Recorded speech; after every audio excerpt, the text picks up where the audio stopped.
We are today continuing our previous topic, physical and chemical change. In our lesson 2, is matter around us pure? Okay.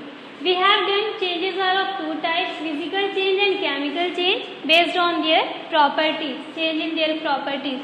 So examples of physical change were taken: cutting, tearing or mixing of anything, cutting of paper, cutting of wood, tearing of cloth, tearing of paper, or mixing. Mixing means we can mix two solids with each other. For example, we are mixing salt with sugar, sugar with soil, etc. Or we can mix a solid with liquid. For example, when we are making lemon juice or lemonade, then what we do?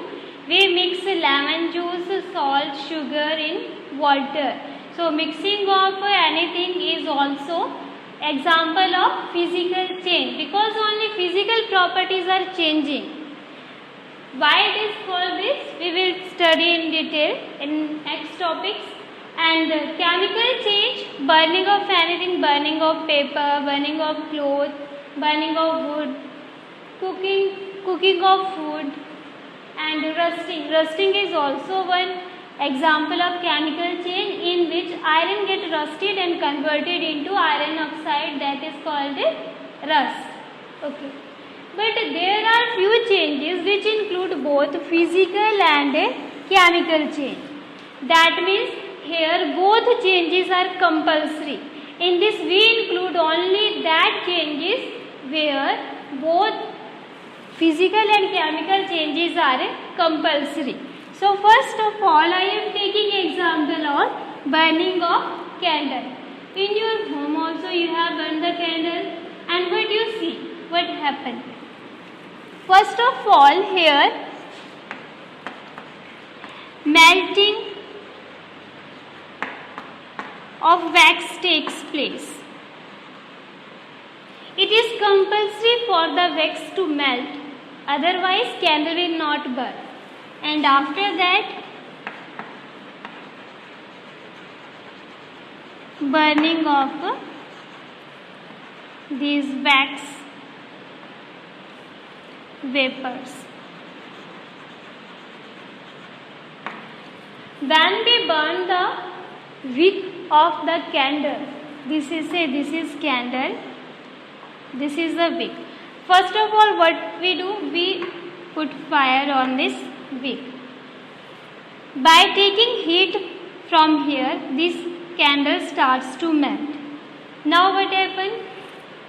Melted wax goes here through this wick.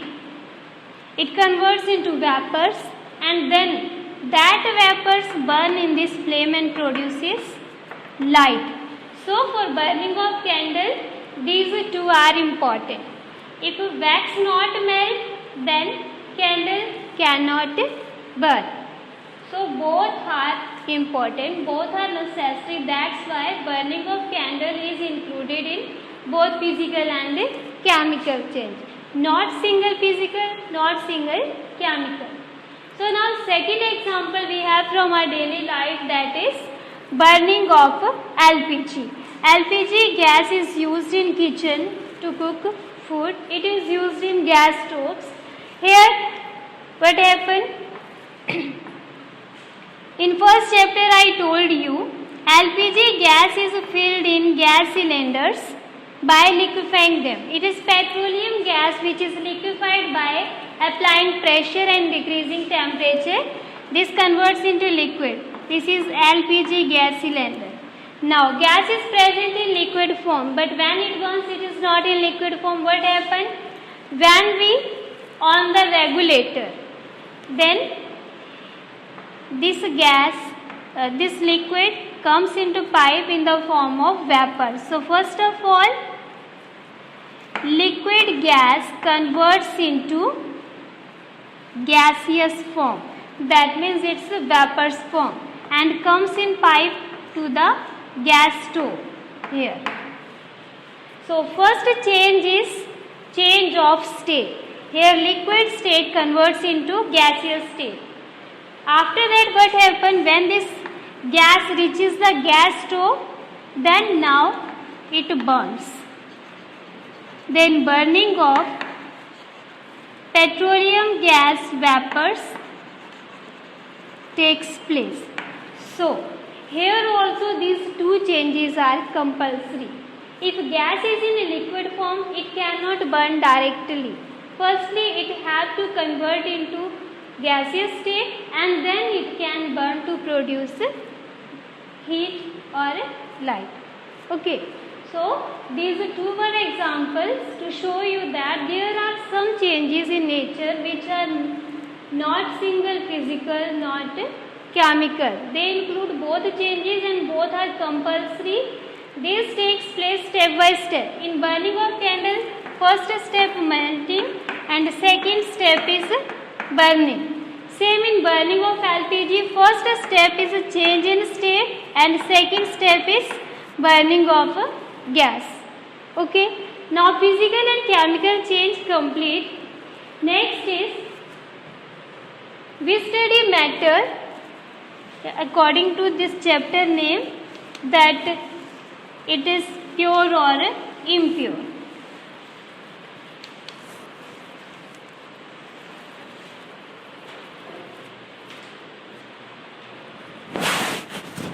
So now we will classify matter first on the basis of definition, and after that in this chapter in detail I will tell you why we say that matters are pure or impure.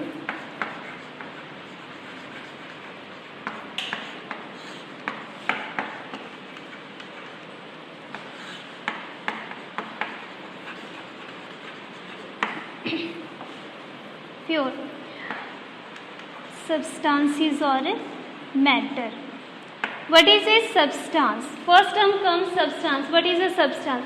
A substance is a thing which is made of same kind of particles, and if it is made of same kind of particles then it is called pure substance or pure matter. So here it is compulsory single type of particles. For example, oxygen gas, it includes only oxygen and oxygen. Nitrogen gas, it includes only nitrogen and nitrogen. CO2 gas, it includes one carbon and two oxygens. So these are pure substances because always we find these pure substances in this form. Okay. So single type of particles we can say. CO2 gas is completely, if gas is this much or gas is this much, it is always made of CO2 particles, so it is pure. Nitrogen gas is always containing two nitrogen, so it is also pure. Oxygen gas is same containing two atoms, it is pure.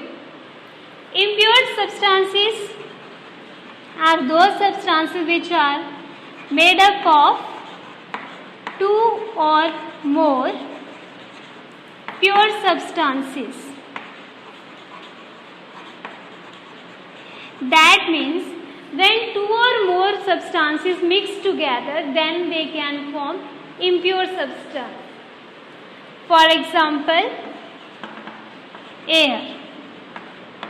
Now air is considered as an impure substance. Why? Because this air is not pure. It can contain oxygen, nitrogen, carbon dioxide. Same, it can contain water vapors also, dust particles also, other gases also, and their amount is not same. It can vary. Sometimes water vapors are more, in case of humidity is more. Sometimes water vapors are less in summer season. Dust particles are more when storm is there, strong winds are there, and dust particles are less after the rain. When we burn something, then different pollutant gases, smoke comes in this air. Still we say that this is air. It is polluted air or it is pure air. So air contains all these things. So it is a impure substance.